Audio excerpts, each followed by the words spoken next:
Hello students. आज मैं class 10th की एनसीईआरटी की पहला चैप्टर जो है पढ़ाने जा रहा हूँ, इंट्रोडक्शन टू ट्रिग्नोमेट्री। जैसा कि ट्रिग्नोमेट्री के बारे में आप लोग 9th क्लास में थोड़ा बहुत जानते होंगे, लेकिन मैं थोड़े अच्छे लेवल से ट्रिग्नोमेट्री आप लोगों को बताने जा रहा हूँ विथ कॉन्सेप्ट कि कैसे उसके ट्रिग्नोमेट्री रेशियोज आते हैं, जो किस तरह से वो कोऑर्डिनेट में अलग अलग साइन चेंज करते हैं। तो मैं इस पूरे चैप्टर को अच्छे कॉन्सेप्ट के साथ पढ़ाऊँगा। और ट्रिग्नोमेट्री जो है वो अपने नेम से ही क्लियर है कि it is also based on the triangle and specially right angle triangle. तो राइट एंगल ट्रायंगल में क्या है कि राइट एंगल ट्रायंगल इसलिए बनता है, ये आपका एक 90 डिग्री का एंगल होता है और ये दो एंगल होते हैं। तो ये राइट एंगल ट्रायंगल बनता कैसे है? जब आप कहीं पर जाकर मान लीजिए कहीं खड़े हैं और वहाँ से आप मीनार को देख रहे हैं, एक मीनार खड़ी है, ये मीनार है। तो मीनार के अपर पॉइंट से जो आपके दूरी है आपसे, इसके अपर पॉइंट की और उसके बेस की जो डिस्टेंस है, यहाँ पर जब आप इसको मिलाएंगे मीनार के बेस से जहाँ पर आप खड़े हैं, जहाँ से आप देख रहे हैं, तो ये जो है डिस्टेंस, यहाँ जहाँ से आप खड़े होते हैं आपकी आइज़ के पैरेलल जो लाइन है, इसी को हम बेस बोल देते हैं, बेस। और यहाँ पर ऊपर जब हम मीनार की ऊंचाई यानी उसकी चोटी को, जब उसकी चोटी को हम यहाँ से देख रहे हैं, तो यहाँ पर जो एंगल बनता है, जब आप नीचे से ऊपर की तरफ उसकी ऊंचाई को, ऊपर वाले पॉइंट को देख रहे हैं, तो यहाँ पर एंगल जो बनता है इसको हम बोलते हैं angle of elevation, angle of elevation. और अगर हम किसी वस्तु को ऊपर से नीचे की तरफ देख रहे हैं, मान लीजिए हम यहाँ से ऊपर से नीचे, मान लीजिए आप नदी के किनारे किसी छत पर खड़े हैं और वहाँ से किसी नाव को देख रहे हैं, ठीक है, ऊंचाई से, तो यहाँ पर जो एंगल बनता है, तो आपका बेस तो यहाँ बनता है, लेकिन जब आप नीचे की तरफ देखते हैं तो ये जो एंगल बनता है, जो ये एंगल होता है, ये होता है angle of depression, angle of depression. तो इस तरह से हम डिफाइन करते हैं इसकी वैल्यूज को, एंगल ऑफ एलिवेशन और एंगल ऑफ डिप्रेशन। तो आइए कुछ हम स्पेशल चीज़ें ट्रिग्नोमेट्रिक रेशियो के बारे में जानते हैं, किस तरह से कोऑर्डिनेट में अलग अलग काम करता है। जैसा कि आप कोऑर्डिनेट ज्योमेट्री में जानते होंगे, कोऑर्डिनेट हम बनाते हैं एक,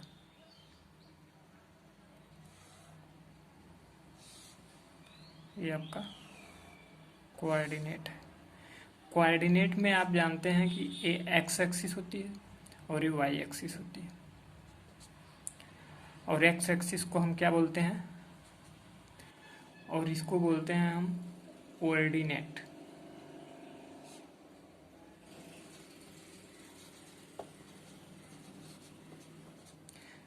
जिसको हिंदी में भुज और इसको कोटि बोलते हैं। ओके, तो यहाँ पर क्या है कि हम ट्रिग्नोमेट्रिक रेशियोज को जब देखते हैं तो ये एक्स एक्सिस है और ये वाई एक्सिस। एक्स एक्सिस में हमें बहुत पहले से पता है कि इसका जो कोऑर्डिनेट होता है वो हमेशा जो भी वैल्यू एक्स एक्सिस में होती है, तो दोनों एक्स एंड वाई दोनों की वैल्यू पॉजिटिव होती है। और इसमें क्या होता है, इसमें माइनस प्लस होता है, माइनस प्लस होता है। और इसमें क्या होता है, इसमें माइनस और माइनस दोनों माइनस होते हैं, और इसमें इसमें आपका प्लस और माइनस होता है। इसका मतलब ये हुआ कि जब हम एक्सिस के राइट साइड में एक्स की वैल्यू जो होती है पॉजिटिव होती है और उसके लेफ्ट साइड में एक्स एक्सिस की वैल्यू जो होती है एक्स की वैल्यू निगेटिव होती है। और जब वाई का मान हमें देखना होता है तो हम एक्स एक्सिस को देखते हैं। एक्स एक्सिस के अपर पार्ट में ऊपर की तरफ वाई की वैल्यू पॉजिटिव होती है और नीचे की तरफ वाई की वैल्यू निगेटिव होती है। तो हमने यहाँ ऐसे देख लिया। तो हम फर्स्ट कोऑर्डिनेट में देखते हैं, एक ट्रायंगल बनाते हैं। एक ट्रायंगल बनाया हमने और हमने ए डिस्टेंस मान लिया क्या है, ए डिस्टेंस हमने मान लिया ए है और वाई की डिस्टेंस ऊपर क्या है बी है और इसकी वैल्यू क्या है सी है। ओके, ए हाइपोटेन्यूज बोलते हैं। यहाँ पर कोऑर्डिनेट ज्योमेट्री में सब 90 डिग्री का एंगल है। और हम दूसरे कोऑर्डिनेट में जब आते हैं, ये फर्स्ट कोऑर्डिनेट, ये सेकेंड है, ये आपका थर्ड है और ये फोर्थ है। ओके, तो यहाँ पर x की वैल्यू राइट साइड में पॉजिटिव है तो इधर क्या होगी नेगेटिव होगी। और यहाँ पर b की वैल्यू इतनी दी हुई है और यहाँ पे इसका जो हाइपोटेनस, जब इसकी वैल्यू निकालेंगे तो ये भी c है। और नीचे जब आएंगे तो नीचे b की वैल्यू y की वैल्यू क्या हो जाएगी माइनस b हो जाएगी। और नीचे क्या है, नीचे वैल्यू c। ओके, तो अब हम यहाँ पर देख रहे हैं फर्स्ट कोऑर्डिनेट में जब हम ट्रिग्नोमेट्रिक रेशियोज लगाएंगे तो देखिए ट्रिग्नोमेट्रिक रेशियोज में क्या, जैसे साइन ए है, जैसे साइन ये हम मान ले रहे हैं थीटा है तो यहाँ पर थीटा, साइन थीटा की वैल्यू क्या होगी, साइन थीटा की वैल्यू होती है normal upon hypotenuse B by C हो गया। और फिर कॉस थीटा देखते हैं, कॉस थीटा भी क्या होगा, cos theta base by hypotenuse तो ए बाई सी। और टेन थीटा लेंगे, जब टेन थीटा लेंगे तो normal by base B by A. Other जो 3 ट्रिग्नोमेट्रिक रेशियो है, जैसे साइन थीटा का अपोजिट क्या होता है कोसेक थीटा, जस्ट इसको उल्टा कर देंगे सी बाई बी। कॉस थीटा का जो होता है सेक थीटा होता है सी बाई ए हो जाएगा। और यहाँ पर कॉट थीटा जो है, कॉट थीटा इसका अपोजिट होता है तो ए बाई बी हो जाएगा। इसका मतलब आप देख रहे हैं 6 ट्रिग्नोमेट्रिक रेशियोज जितने हैं 6 के 6 सब पॉजिटिव हैं। तो इसीलिए हम इसमें लिखते हैं all positive, all positive. 6 trigonometric ratio जो हैं सभी आपके फर्स्ट कोऑर्डिनेट में पॉजिटिव होते हैं। ओके, एंड सेकेंड कोऑर्डिनेट में हम देखते हैं, सेकेंड कोऑर्डिनेट में क्या है, सेकेंड कोऑर्डिनेट में जब हम आएंगे तो साइन थीटा की वैल्यू लेंगे, यहाँ पर इसको हम थीटा मान ले रहे हैं। तो साइन थीटा यहाँ पर जब लेंगे तो क्या हो जाएगा नॉर्मल बाई हाइपोटेनस सी। और कॉस थीटा लेंगे, कॉस थीटा क्या है माइनस ए अपान सी। और टेन थीटा क्या हो जाएगा नॉर्मल बाई बेस। इसका मतलब आप देख रहे हैं, इसको हम लिख सकते हैं माइनस बी बाई ए। तो आप देख रहे हैं कि दूसरे कोऑर्डिनेट में केवल साइन थीटा पॉजिटिव है and cos theta and tan theta क्या है निगेटिव है। और फिर जब इसका हम अपोजिट लेंगे कोसेक थीटा तो जस्ट वो भी केवल और केवल इसका उल्टा हो जाएगा सी बाई बी। और कॉस थीटा का सेक थीटा लेंगे तो वो भी क्या हो जाएगा आपका sec theta is equal to minus C by A. और यहाँ पर कॉट थीटा लेंगे, कॉट थीटा लेंगे तो क्या हो जाएगा -a/b। तो इसका मतलब ये हुआ कि सेकेंड कोऑर्डिनेट में आप देख रहे हैं केवल साइन थीटा और कॉसेक थीटा पॉजिटिव हैं and all other trigonometric ratios are negative. तो आप यहाँ से देख सकते हैं कि सेकेंड कोऑर्डिनेट में क्या आया। जैसे हम याद करते हैं इसमें ASTC, इसका मतलब हुआ है इसमें ऑल पॉजिटिव और इसमें SC मतलब साइन पॉजिटिव, और साइन का जो है अपोजिट कॉसेक, और यहाँ पर कॉस थीटा। इसी तरह से आप जब तीसरे कोऑर्डिनेट में देखेंगे,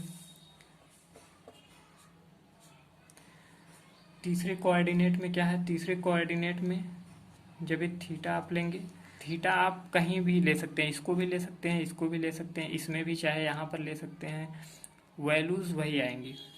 तो थर्ड में क्या है, थर्ड में जब हम देख रहे हैं तो आएगी साइन थीटा बराबर क्या होगा, साइन थीटा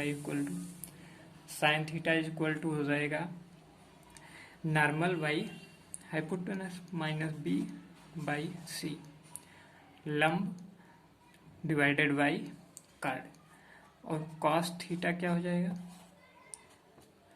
कॉस थीटा हमारा आएगा कितना, कॉस थीटा बेस बाई, तो बेस कितना है, cos theta base upon hypotenuse, tan theta, tan theta क्या आएगा, टेन थीटा आएगा अपना नॉर्मल बाई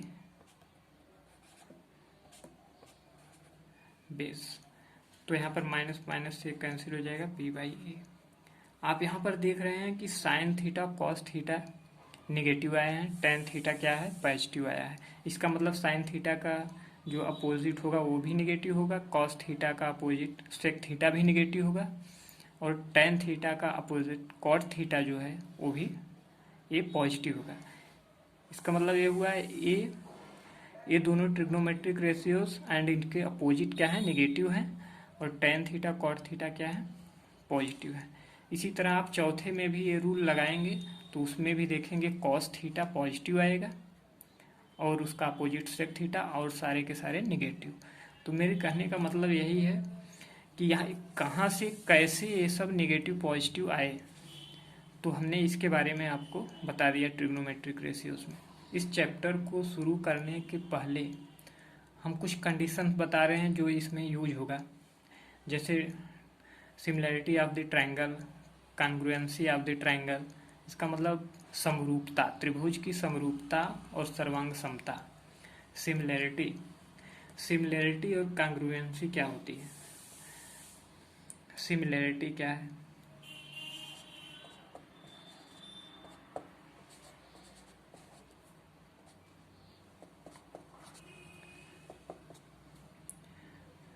सिमिलर ट्रायंगल,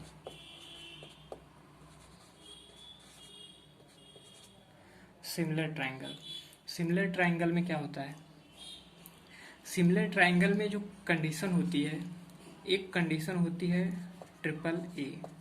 इसका मतलब मैं बता रहा हूँ अभी।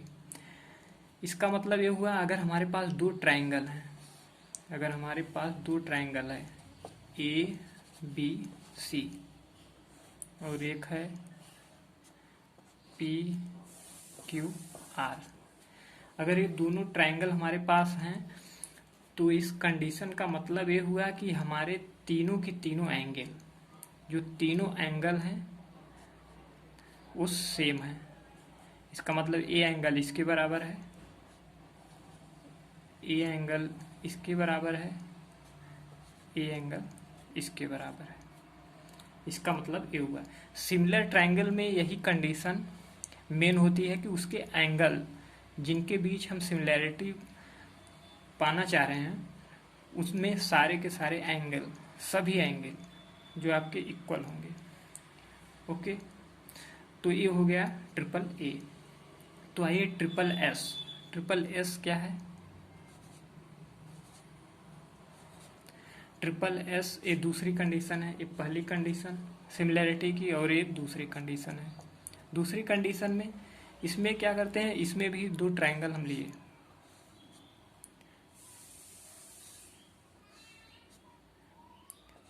ए B C P Q R. तो इसमें क्या है, इसमें हमारे कंडीशन ए होगा कि एंगल तो सारे बराबर थे, लेकिन जब हम साइड, तीनों साइड की बात करते हैं तो तीनों साइड में क्या है, तीनों साइड का रेशियो, तीनों साइड का रेशियो आपका इक्वल होना चाहिए, न कि साइड्स इक्वल होनी चाहिए। इसमें साइड इक्वल होने की कंडीशन नहीं है, इसमें ratio of the side equal होने की कंडीशन है। जैसे क्या हुआ, A B upon P Q, B C upon Q R, और इसमें क्या है, ए सी अपान पी आर। ये आपकी कंडीशन है।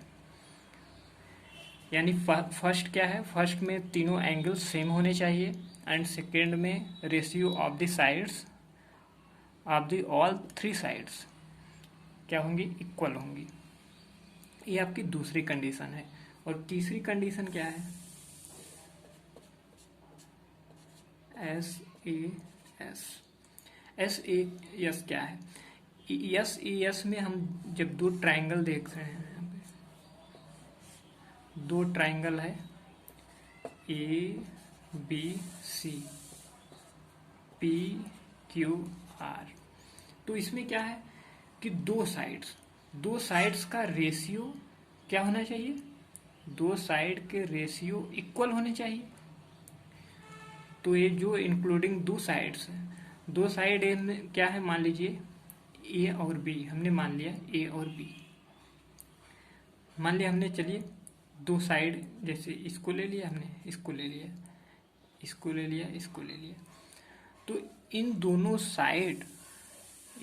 साइड का रेशियो और इसके बीच का जो एंगल है, मान लिया हमने अल्फा है और ये क्या है, बीटा है, तो इसके बीच का एंगल जो है वो हमेशा क्या होना चाहिए, सेम होना चाहिए, alpha is equal to beta. इसका मतलब ये हुआ कि ये दोनों साइड्स जो हैं उनका रेशियो इक्वल होना चाहिए, और उनके बीच जो एंगल इंक्लूड है वो क्या होना चाहिए, इक्वल होना चाहिए। चलिए, शायद अभी कुछ थोड़ा कम समझ में आया, लेकिन जब इसको हम सवालों में यूज करेंगे तब ज़्यादा समझ में आएगा। ये आपकी तीन कंडीशन हो गई सिमिलैरिटी की। और अब अगला बात करते हैं हम कांग्रुएंसी के बारे में। आइए अब हम बात करते हैं कांग्रुएंसी के बारे में। कांग्रुएंसी क्या है? कांग्रुएंसी का मतलब होता है समरूपता। कांग्रुएंसी का मतलब होता है सर्वांग समता। कांग्रुएंसी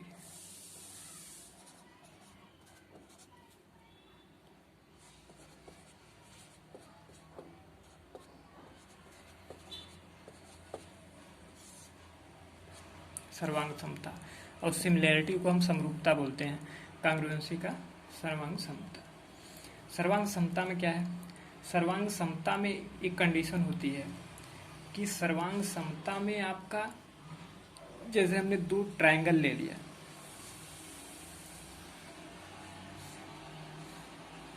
ए B C P Q R, तो इसमें कंडीशन 4-5 टाइप के होते हैं। तो इसमें पहली कंडीशन हम देखते हैं, इसमें भी पहली कंडीशन क्या है? ट्रिपल एस की। लेकिन हमने अभी जो समरूपता में पढ़ा, जो सिमिलैरिटी में पढ़ा, उसमें क्या था कि उनके साइड्स के रेशियो जो है इक्वल होने चाहिए। लेकिन यहाँ पर कंडीशन है कि रेशियो नहीं, इनकी साइड्स इक्वल होनी चाहिए। दो ट्रायंगल सर्वांग समता यानी कांग्रुएंसी तभी शो करेंगे जब उनके साइड्स क्या होंगे? इक्वल होंगे। ए बी पी क्यू के बराबर, बी सी क्यू आर के बराबर, और ए सी पी आर के बराबर। इसका मतलब ये हुआ ट्रिपल एस कंडीशन जो है कांग्रुएंसी की, उसमें तीनों साइड्स इक्वल होनी चाहिए। और दूसरा कंडीशन क्या है? दूसरा कंडीशन एस ए एस का। एस ए एस, इसमें अगर हम दो ट्रायंगल हमारे पास है, अगर इसमें हमारे पास दो ट्रायंगल है तो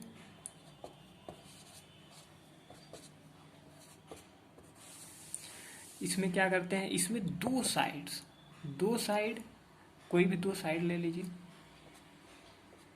हमने ये साइड ले लिया, ये साइड इसके इक्वल है और ये साइड इसके इक्वल है। दो साइड जो इक्वल हैं, इनके बीच का जो एंगल है वो भी इक्वल होना चाहिए। सर्वांग समता, कांग्रुएंसी के कहने का मतलब ये है कि कांग्रुएंसी में चाहे वो साइड्स हों चाहे एंगल हो, दोनों सेम होने चाहिए।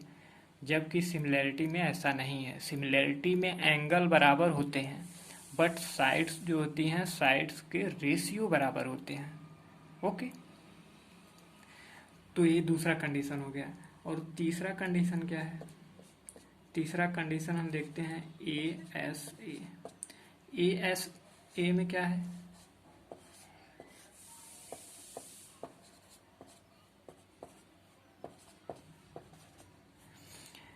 ए एस ए में क्या है?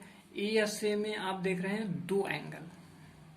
जब हम इस तरह से लिखें या इस तरीके से लिखें तो इसका मतलब ये समझ जाइए कि जो दो साइड्स हैं जो इक्वल हैं, उनके बीच का एंगल, ए को तभी बीच में हमने लिखा है कि इन दोनों साइड्स के बीच का एंगल सेम होना चाहिए। जैसे हमने यहाँ पर दो एंगल लिखा, जैसे हम दो एंगल, इसको थीटा, इसको अल्फा, तो हमने दो एंगल लिखा और इसके बीच की साइड, इसका मतलब साइड ए, और हमने यहाँ पर लिखा, मान लीजिए बीटा लिखा और एक गामा लिखा, तो इनके बीच का साइड जो है ए। इसका मतलब है दो एंगल बराबर होंगे और उनके बीच जो साइड है वो साइड भी इक्वल होगी। ये आपकी तीसरी कंडीशन थी। और तीसरी कंडीशन की ये हो गई। अब चौथी कंडीशन हम देखते हैं। चौथी कंडीशन में क्या है कि चौथी कंडीशन में हम दो ट्रायंगल लिए, A B C P Q R. तो इसमें क्या है, एक कंडीशन जो है इसको बोलते हैं हम double A S. Double A S का मतलब क्या हुआ? अब दो एंगल तो हैं और ये एंगल दोनों बराबर हैं। जैसे हमने एक एंगल ए ले लिया और दूसरा क्या लिया, ए एंगल लिया, मान लीजिए अल्फा बीटा। ये दो एंगल इसका है, मान लीजिए कुछ भी है ए बी। तो यहाँ पर देख रहे हैं दो एंगल इसके और दो एंगल इसके यहाँ पर बराबर होंगे, लेकिन साइड जो है, न कि इन दोनों के बीच वाली साइड, जैसे हमने पिछले में ए वाला लिया था, इसमें क्या होगा, इस साइड को न लेकर चाहे हम इसको या इसको लें, या तो इसको लें या इसको। इसका मतलब जो भी दो एंगल हैं जो बराबर हैं, उनके बीच का इंक्लूडिंग साइड्स हम नहीं लेते हैं। इंक्लूडिंग साइड न लेकर या तो हम इस साइड के बारे में बात कर रहे हैं, इन दोनों साइड्स की ये दोनों बराबर हैं, या तो ये दोनों साइड बराबर हैं। ठीक, ओके, शायद आपको समझ में आ गया होगा। आइए हम थोड़ा आगे चलते हैं। अगर किसी भी त्रिकोणमिति का जो भी रेशियो है, अगर हम एंगल को उसके सेम रखते हैं तो उसकी साइड्स हम चाहे जितनी घटा बढ़ा दें, कम ज़्यादा कर दें, लेकिन उसके एंगल पर कोई भी प्रभाव नहीं पड़ता है। जैसे हम एक ट्रायंगल बनाते हैं,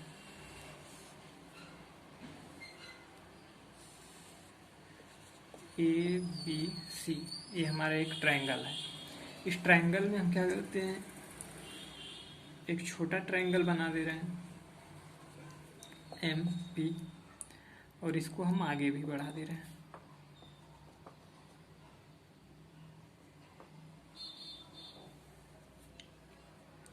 तो अब क्या है कि ये क्या है, थीटा है। ओके, ये आपका थीटा है। तो हमने कहा कि किसी भी त्रिकोणमितीय रेशियो जो होता है, किसी भी त्रिकोणमितीय त्रिभुज का जो रेशियो होता है, ट्रिग्नोमेट्रिक रेशियोज जो होते हैं, अगर हम थीटा को चेंज ना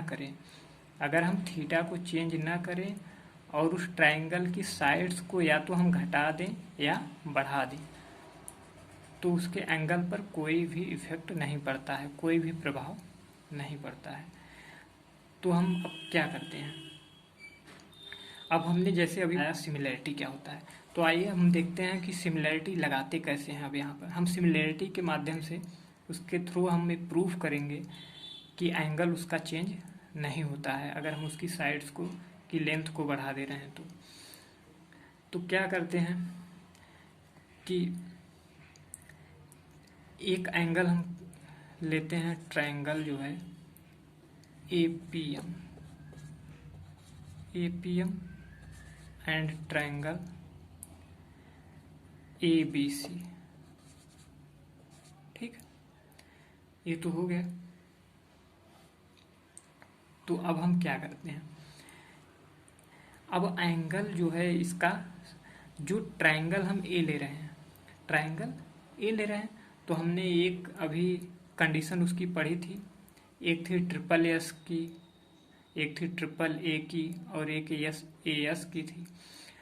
तो अब हम यहाँ पर कंडीशन लगा रहे हैं ट्रिपल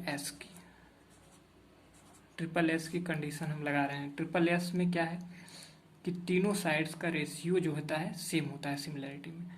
तो हम ए एम ट्रायंगल एपीएम में, और इसका किसके साथ रेशियो होगा, ए बी के साथ, दूसरे ट्रायंगल के उसी साइड के साथ, A B. Okay, A B. और क्या होगा, और हम लेते हैं ए पी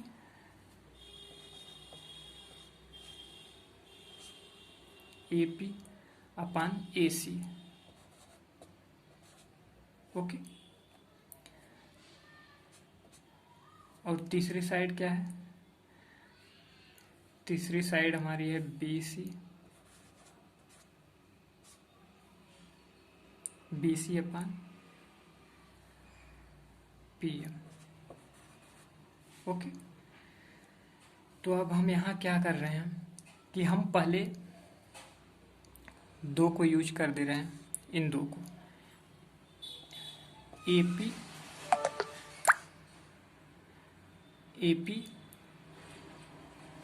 ओके,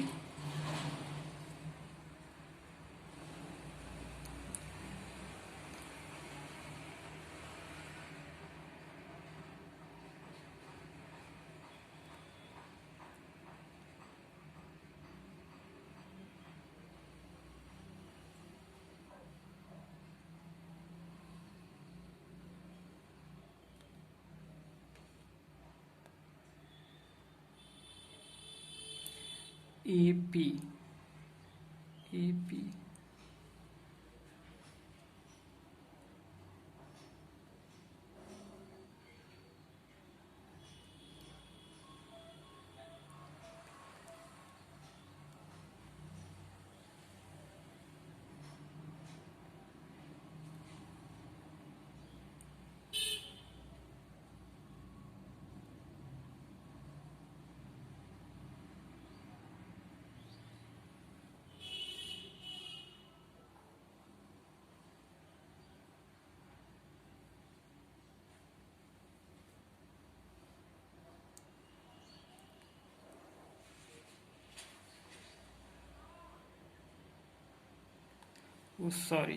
सॉरी, यहाँ पर क्या होगा, पी एम अपान बी सी। ओके, तो इन दोनों को हम लेते हैं तो क्या हो जाएगा, P M upon A P और B C upon A C. देखिए, P M upon A P, B C upon A C, B C upon A C, इसका मतलब ए एंगल थीटा है, थीटा के सामने की जो ए लेंथ है ये क्या है, नॉर्मल है, क्योंकि यहाँ पर 90 डिग्री है, तो ये नॉर्मल है, एंड हाइपोटेनस ए सी, तो इसी को हम लिख देते हैं साइन थीटा। साइन थीटा ये हो गया हमारा साइन थीटा। और इन दोनों को जब हम लेंगे, इन दोनों को लेंगे तब हमारा क्या आएगा, A M upon A P,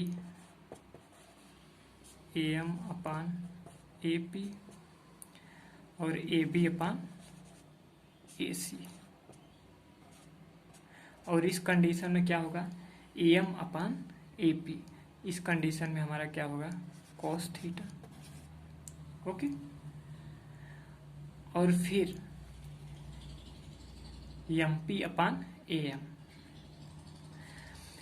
एक बार इन दोनों को लिया, इसको लिया, फिर अगली बार हम क्या करेंगे, इसको और इसको लेंगे। जब इसको और इसको लेंगे तो हमारे पास क्या आएगा, यहाँ पर देखते हैं, A M upon A B,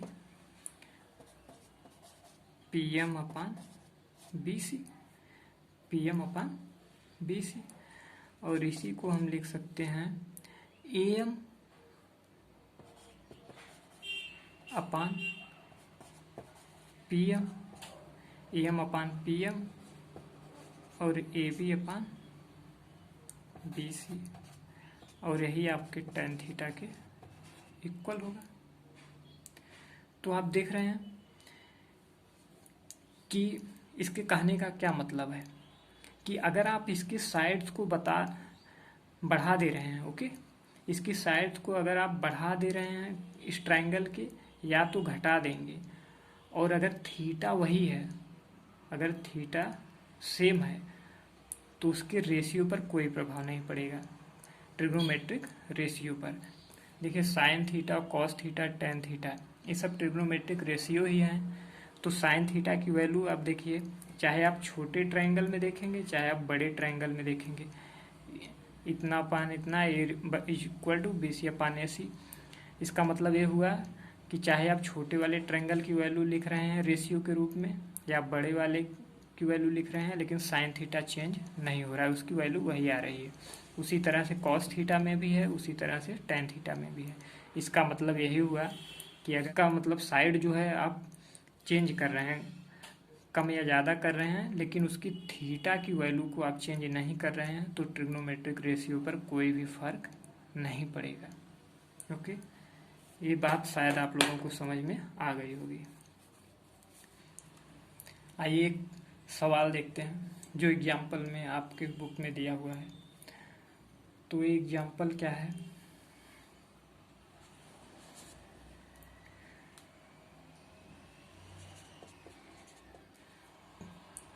tan A is equal to 4/3. Find other trigonometric ratio.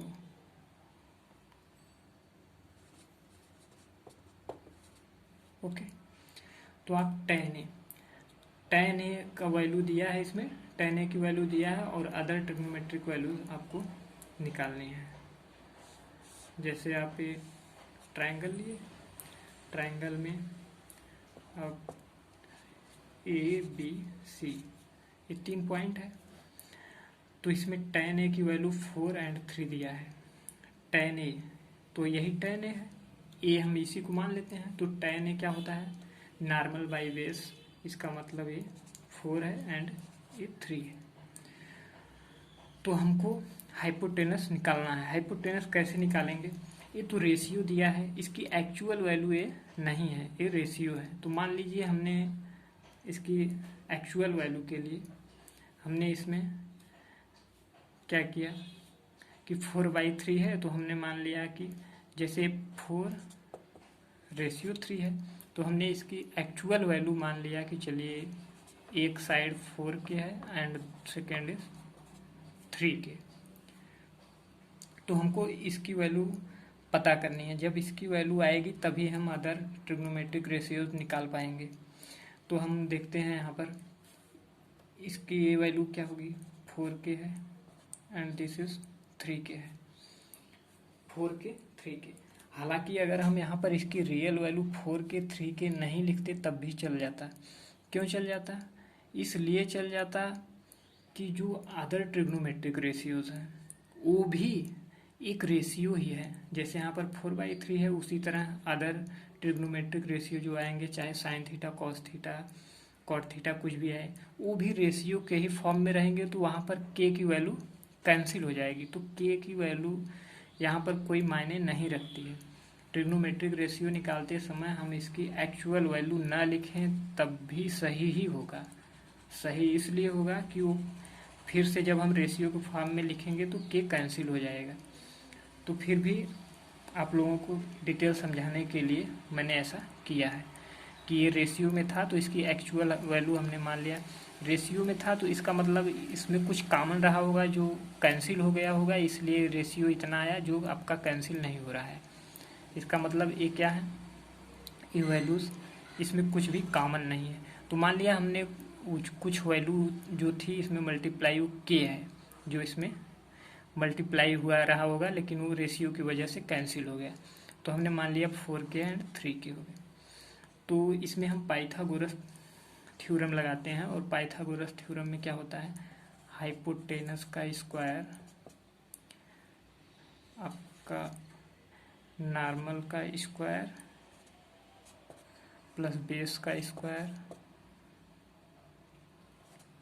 देखिए हम बेस और नॉर्मल कैसे एज्यूम करते हैं। बेस क्या होता है, जो हम एंगल मानेंगे, जो एज्यूम करेंगे एंगल, जस्ट उसके पास वाली जो साइड होगी उसी को हम बेस मानेंगे, और उसके सामने जो साइड होगी उसको हम नॉर्मल मानेंगे। तो ए बी स्क्वायर की वैल्यू क्या है, यही हमको निकालना है। तो बी सी स्क्वायर, इसका मतलब 4 के स्क्वायर प्लस सी ए का 3 के स्क्वायर, 16 के स्क्वायर प्लस 9 के स्क्वायर, और इसकी वैल्यू आ जाएगी 25 के स्क्वायर। तो ये ए बी स्क्वायर है, और आपको स्क्वायर रूट निकालना आता हुआ तो इसका स्क्वायर रूट क्या हो जाएगा, 5 के। तो इसका मतलब इसकी वैल्यू क्या हो गई, 5 के। अब हम अदर ट्रिग्नोमेट्रिक जितने भी रेशियोज हैं उनको आसानी से निकाल सकते हैं। अब साइन थीटा ले लीजिए। साइन थीटा क्या होता है, साइन थीटा होता है ये आपका एंगल है, साइन थीटा क्या, साइन ए। तो यहाँ पर इसके सामने का जो साइड है वो क्या है, नॉर्मल है। वो नॉर्मल बाई क्या होता है, नॉर्मल बाई हाइपोटेनस, 5 के कर्ड 4/5। इसी तरीके से आप कॉस से निकाल लेंगे, कॉस से बेस बाई हाइपोटेनस 3 के 3/5। साइन कॉस हो गया आपका, कॉट हो गया, कॉट तो जस्ट इसी का आपका अपोजिट हो जाता है, तो 3/4 हो जाएगा। और सेक के जस्ट इसी का आपका अपोजिट हो जाता है, तो ये 5/3 हो जाएगा। कोसेक जो होता है वो क्या होता है, कोसेक के साइन ए का अपोजिट होता है, तो ये 5/4 हो जाएगा। इस तरह से आपको ये शायद अच्छी तरीके से समझ में आया होगा। आइए एक और सवाल लगा, नेक्स्ट आइए अब अगला सवाल देखते हैं। अगला सवाल क्या है, example 2।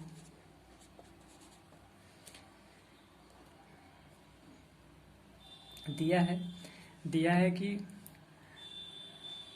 Angle B and angle Q. Angle B and Q are acute angle.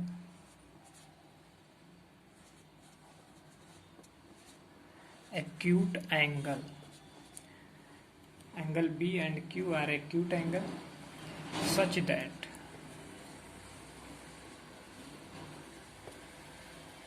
sin B is equal to sin Q. Then prove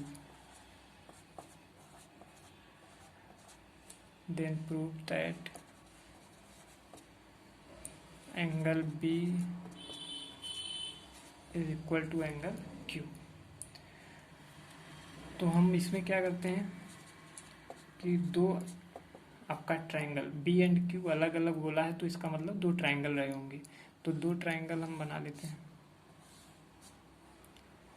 ABC का PQR। तो PQR और ABC दो ट्रायंगल हो गए। तो और इसमें दिया है sine B equal to sine Q। तो sine B sine Q, sine B की वैल्यू क्या होती है, गिवन दैट कितना दिया है, sine B equal to sine Q। तो साइन B की वैल्यू कितनी है, साइन B की वैल्यू हो जाएगी नॉर्मल बाई हाइपोटेनस, तो AC अपान AB। और साइन Q में क्या हो जाएगा, PR by PQ। Okay, PR by PQ। अब हम क्या करते हैं कि AC अपान PR को इधर मल्टीप्लाई कर देते हैं और AB को इधर, तो AB अपान PQ। और इसको हम क्या करते हैं, इसकी वैल्यू हम K ले लेते हैं। ओके, K एज्यूम करते हैं इसकी वैल्यू। जब हम इसकी वैल्यू K एज्यूम कर लेंगे और हमें पता है कि BC और QR B is equal to Q हमें प्रूव करना है, जबकि साइन B और साइन Q दिया हुआ है। ओके, तो अब हम क्या करेंगे, अब हम देखेंगे कि AC अपान AB हमने निकाला और PR बाई PQ निकाला, साइन B और साइन Q के केस में। ओके, और AC अपान PR हमने कैसे किया, PR को इधर लाया और AB को इधर ला के AC अपान PR किया, AC अपान PR, और AB अपान QP। तो हमें क्या करना है, हमें A और इस भुजा का रेशियो, इसका और इसका रेशियो पता हो गया। तो हमें क्या करना है कि इसमें क्या करना है, सिमिलैरिटी प्रूव कर देना है। सिमिलैरिटी प्रूव कर देना, दो साइड्स तो इक्वल आ गई। अगर हम ये प्रूव कर दें कि ए साइड भी दोनों इक्वल हैं, तो ये क्या हो जाएगी, सिमिलैरिटी। और जब सिमिलैरिटी हो जाती है तो आपको भी पता है सिमिलैरिटी में क्या होते हैं, तीनों के तीनों एंगल सेम होते हैं। किसी भी ट्राइंगल के अगर ट्रिपल एस जो है कंडीशन अगर आपकी फॉलो कर गई, अगर कोई भी त्रिभुज अगर सिमिलर, अगर आपने प्रूफ कर दिया कि वह सिमिलर हैं दोनों ट्रायंगल, तो उनके तीनों साइड्स जो है का रेशियो बराबर होगा और तीनों एंगल भी बराबर होंगे। तो हमें यही प्रूफ करना है कि तीनों साइड्स का रेशियो जो है वो इक्वल है, इसलिए सिमिलर हैं, और सिमिलर हैं तो उनके एंगल जो है बराबर हैं। सिमिलरिटी के केस में एंगल हमेशा बराबर होते हैं, साइड्स बराबर नहीं होती हैं, बट साइड्स की रेशियो बराबर होते हैं। जबकि सर्वांग समता में सभी साइड्स भी बराबर होती हैं और सारे के सारे एंगल भी बराबर होते हैं। तो आइए अगला कंडीशन हम इन दोनों का, दो का तो हमें पता चल गया, अब तीसरे का देखते हैं। पाइथागोरस प्रमेय लगा देते हैं। BC इक्वल टू क्या हो जाएगा, AB square minus AC square. Pythagoras प्रमेय लगाएंगे तो AB स्क्वायर बराबर this square and BC square plus करेंगे, फिर जब BC को उधर ले जाएंगे, आइए डिटेल इसको थोड़ा सा बता दे रहे हैं। जैसे AB स्क्वायर बराबर AC square plus BC square. Okay, तो यहाँ पर BC हमको निकालना है, तो BC बराबर क्या हो जाएगा, BC स्क्वायर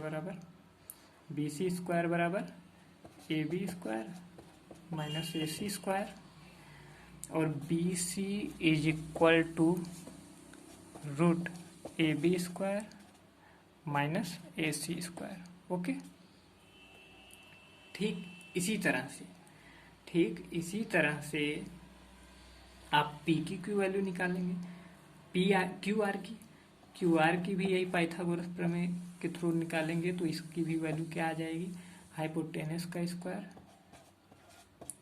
P की square minus P R square. Okay, तो आइए अब हम क्या कर रहे हैं, अब हम ये कर रहे हैं कि यहाँ पर BC की वैल्यू जो दी हुई है, यहाँ से हम क्या करेंगे, AC की वैल्यू निकाल दे रहे हैं। AC की वैल्यू क्या आ जाएगी यहाँ पे, KPR, और AB की वैल्यू क्या आएगी, AB की वैल्यू आ जाएगी KPQ। ओके, तो हम यहाँ पर इसकी वैल्यू रख देते हैं। इसकी वैल्यू जब हम यहाँ पर रखेंगे तो BC इक्वल टू क्या आ जाएगा, BC की वैल्यू जो आएगी आपकी, AB की वैल्यू रखेंगे तो K square PQ square minus K square, AC की वैल्यू KPR स्क्वायर। तो यहाँ पर क्या कर रहे हैं, K कॉमन लेंगे तो K बाहर आपका आ जाएगा, और ये हो जाएगा PQ स्क्वायर और माइनस PR स्क्वायर। ओके, इसकी वैल्यू इतनी आएगी, PR स्क्वायर। तो आइए थोड़ा सा आगे देखते हैं। अब यहाँ पर क्या करते हैं, यहाँ पर BC बाई QR, BC में QR को डिवाइड करते हैं, तो इसकी वैल्यू क्या आ जाएगी, KPQ square PR square upon PQ square minus PR square. तो ये कैंसिल हो जाएंगे और इसकी वैल्यू आएगी K। तो हमने देखा कि AC upon PR, AB upon PQ is equal to BC upon QR।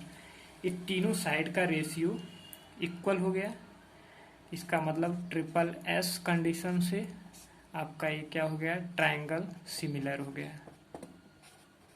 जब ये ट्रायंगल आपका सिमिलर हो गया तो सारे जितने भी एंगल हैं, तो A is equal to P, C is equal to R, angle B is equal to Q,